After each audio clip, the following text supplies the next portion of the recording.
तालुके, जिल्हा, राज्य, देश व जागतिक पातळीवरील लोकसंख्येची माहिती आपण मिळवू शकतो.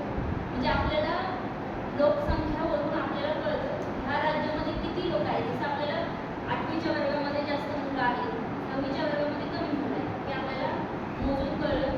तसंच आपल्याला कोणत्या राज्यामध्ये किती लोकसंख्या आहे, कोणत्या राज्यामध्ये किती लोकसंख्या आहे हे आपल्याला याच्यावरून बोलून येऊ शकतो.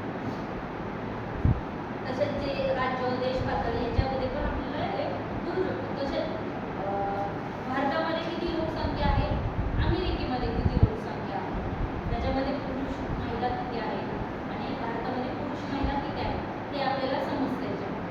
ओके, तर एखाद्या प्रदेशाच्या विकासासाठी अनेक घटक उपयुक्त असतात. एखाद्या देशाचा विकास घडवायचा असेल तर त्याच्यामध्ये अनेक घटक उपयुक्त असतात. त्यातील लोकसंख्या हे एक महत्त्वाचा घटक आहे.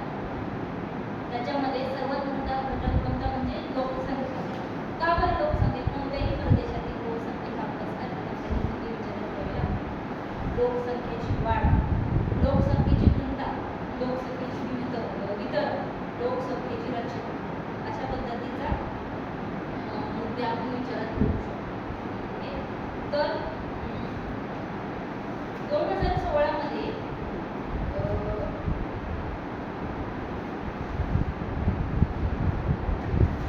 2016 मध्ये एकूण जन्मलेली मुलांची संख्या होती 2000. तर 2750 ही ब शहर होती आणि क शहरामध्ये 2000 संख्या होती. तर हे आपल्याला कशामुळे कळलं? ज्यावेळेस आपण लोकसंख्या मोजतो ना त्यावर्षी आणि आता मृत्यू पावलेली लोकसंख्या होती 1500 आणि क गटामध्ये होती 2200 लोकसंख्या मृत्युमुखी पडलेली होती. तर बाहेर गेलेली जे भारतातून बाहेर गेलेली जी संख्या होती 2016 मध्ये 2000, तर 5000 ही ब गटातील होती.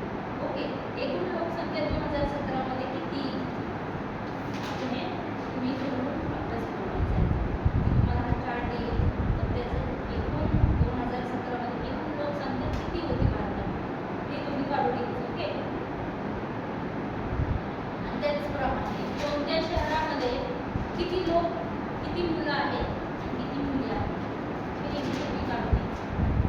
कसं काढणार? मुलीची संख्या कोणत्या शहरात जास्त आहे, स्थलांतर व वर्गीय स्थलांतर आकडेवारी किती स्थलांतर कुठे जास्त आहे. दोन्ही शहरात 2017 तील लोकसंख्येची गणना करा. ठीक आहे, तर एकंदरीत सर्व बाबींचा विचार करता लोकसंख्येचा वाटा वर्षात कोणत्या शहरात जास्त आहे. जन्मलेली एकूण मुले दिलेली आहेत. ही संख्या जर हजारी लोकसंख्येला किती म्हणून ते सांगा. याला काय म्हणतात? मृत्यू पावलेली संख्या जर 1000 लोकसंख्येची किती होती ते सांगा. याला काय म्हणतात? ओके, तर भौगोलिक स्पष्टीकरण आता आपण घेऊया. लोकसंख्येची वाढ. आता जे आपण कृती घेतली असे लक्षात येते, ह्याच्यातून असे लक्षात येते की प्रदेशाची लोकसंख्येत सतत बदल होत असतो. चढ उतार सतत होत असतो. कधी लोकसंख्या वाढते, मृत्युमुखींची संख्या जास्त वाढली म्हणजे कोरोनामध्ये आपले जास्त आपल्या लोकसंख्या ही कमी होते. ठीक आहे, तर काही वेळेस लोकसंख्या कमी होते तर काही वेळेस ती वाढते. ही वाढ किंवा घट पुढील घटकांशी निगडीत असते. यात प्रामुख्याने जन्मदर, मृत्यूदर, सरासरी आयुर्मान, स्थलांतर इत्यादींचा समावेश होतो. जन्मदर एका वर्षात दर 1000 लोकसंख्येप्रमाणे लोकसंख्येमागे जन्मलेले एकूण जिवंत संख्या जन्मदर दर्शवतो. मृत्यूदर एका वर्षाच्या कालावधीत दर 1000 लोकसंख्येमागे एकूण मृत्यू झालेल्या व्यक्तींची संख्या मृत्यूदर दर्शवतो. आयुर्मान एखाद्या परदेशातील व्यक्तीचा जन्माला वेळेची अपेक्षित सरासरी आयुर्मर्यादा. स्थलांतर व्यक्ती किंवा व्यक्ती समूह दुसरीकडे जाणे किंवा